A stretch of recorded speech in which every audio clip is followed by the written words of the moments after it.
Hello and welcome to another episode of The One Thing. Today I have my friend Dan Flynn from Skyhawk Sales Consultants who's going to talk to us a little bit about his one thing. But Dan, before we get going on that, tell me a little bit about yourself, your background, how you ended up where you are today. Thank you, Seth. My background, I've been a sales leader for about 22 years now and started out in the media business with Univision Communications and then took over the responsibility of launching the Lakers and Dodgers sports networks for Time Warner Cable Media here in Los Angeles. I've been building sales organizations from the very beginning, and that's what I've gotten into now in my sales consulting practice, is really helping business owners that are having trouble scale their business, teaching them really what is important aspects of getting their sales operation running on the right foot so that it's going to be successful in the long term. Outstanding. Okay, so here's the big question for you, the one thing. So Dan, you've got a lot of experience, a lot of things you can do with a client, but if you could just get them to do one thing, embrace one concept, one rule for the road, what would be that one thing that you would want to get them to do to drive their business? Well, too often, when people are launching sales teams or they're running sales teams, they're focusing too much on the tactical aspects of it. And it's a huge mistake. You really have to have a clear overarching strategy of where you are and where you want to go to be successful. Then the tactics come into play from there. But if you do it in the reverse, you're finding a lot of effort and people doing a lot of different things, but not necessarily gaining traction and moving forward. Wow, that's really similar to my own personal one thing, which, as you know, is strategy over tactics, right? From a marketing side, and making sure there's at least some form of a plan in place before any money is spent on marketing, because otherwise it's just a waste of time and money and manpower, and it's bad for your team. Yeah. But let's go a little deeper with you, because you're coming at it from a sales perspective, where I'm thinking from the marketing side. Mm-hmm. Tell me what that means from the sales perspective. It applies to a whole bunch of different aspects of putting together this sales organization. One, understanding who your ideal customer profile, what your ideal customer profile is. If you don't really know who your customer is and who you should be targeting, you're gonna be wasting a lot of time, wasted effort. Two, making sure that you have the proper salespeople in there. If you're a transactional business, you may want more of a sales hunter personality, but if you're looking for business development, you want to really make sure that you get salespeople in there that are true sales hunters, really driven, know how to develop new business, not shy away from it and have the energy to do it. Three, you want to make sure you're designing the proper compensation plans that are really incenting the behavior that you're looking for, and make sure they have a good balance between base salary and commission. A lot of times companies want to have a low base because they don't want to put out the investment, but what you end up getting is desperate salespeople in there that are not good at it, and you're wasting your money there. So good salespeople are going to require a higher base. But the commission aspect, you want to make sure it's tied to what you're truly trying to achieve.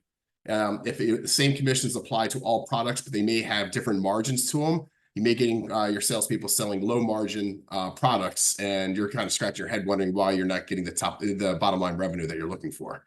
The other part is defining a proper sales process, going from lead generation to qualification to sales discovery to proposal, negotiation, and hopefully closing the business. Having that well-defined and understanding what's really needed to be accomplished during each one of those steps, and so that you don't advance in the sales process too far. And then the other part is making sure that you're having proper coaching for the salespeople, guiding them in the right direction, holding them to the correct KPIs, whether they're leading sales indicators or lagging sales indicators. A lagging sales indicator would be like a monthly budget. It's called lagging because once that month's gone, there's nothing you can do to change that result. But leading sales indicators could be amount of phone calls, proposals, discovery calls, whatever it may be, that if your salespeople are holding themselves accountable, or you're holding them accountable to achieving those KPIs, the propensity of having new sales is going to increase a lot. Wow, I love that. I love that. As you can see behind me, there's 4DX, so 4 disciplines of execution. So talks about lead and lag indicators, and I'm a big believer in lead over lag. As you said, by the time you get to a lag indicator, it's too late. Yeah. I want to go back on one thing you mentioned earlier, because you talked about different types of sales personalities and having the right ones. And I have seen in my own career, there's hunters and there's hunters and then there's farmers, right? And I've seen organizations that hired farmers when they really needed hunters. Right. Any thoughts on how to get that right kind of salesperson for the role? Well, you want to make sure you have a good recruiting strategy in place. Being able to do out the early screening to figure out whether they really seem like the type of person you want in your organization. Two, going to questions that are not just going over resumes or recapping the resume, but having core competency questions. They can see whether they have leadership skills, whether they are driven on their own, many different aspects to that part. The part that I'd like to put in there is having a behavioral assessment performed, because you may have your opinions, of what this person may or may not be. But those behavioral assessments have been around for quite some time, probably the 60s or whatever it is. And they've really refined them very well. And they're accurate. They're almost like a modern day horoscope if you really look at them. They're kind of scary, to tell you the truth, but it'll really be able to help tell you what that core person's personality trait is. Are they a person that is more of a compliant person? Are they more of a driven person? Are they more of a steady person? Or are they more of an influencer? And more on the D and the I, because if you are familiar with the DISC assessments, that's what I'm referring to. Sure. Those are the qualities I'm looking more for in having a hunter personality. But the last one is, salespeople are good salespeople.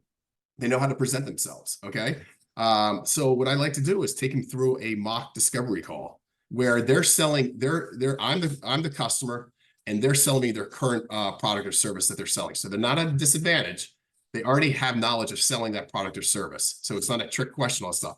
But if they can't really go through the proper discovery call and really get the 6 core pieces of information that I think is necessary to conduct a proper discovery call, then they're not the right person. So are they figuring out what the prospect's goals are? What challenges are they facing? What's the cost of not addressing those challenges? Who's the decision maker? What's their budget they have to operate with? And what's the timeline they want to accomplish all their goals they're trying to achieve?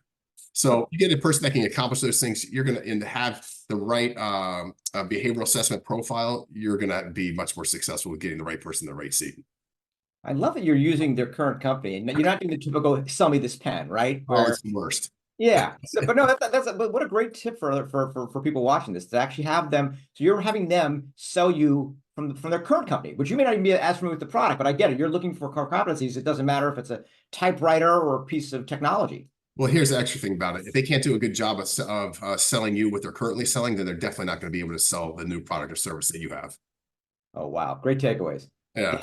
Thank you for being on the one thing. And wow, a lot of good stuff. I really appreciate having you on. I appreciate it, Seth. Thank you very much. Pleasure. Take care.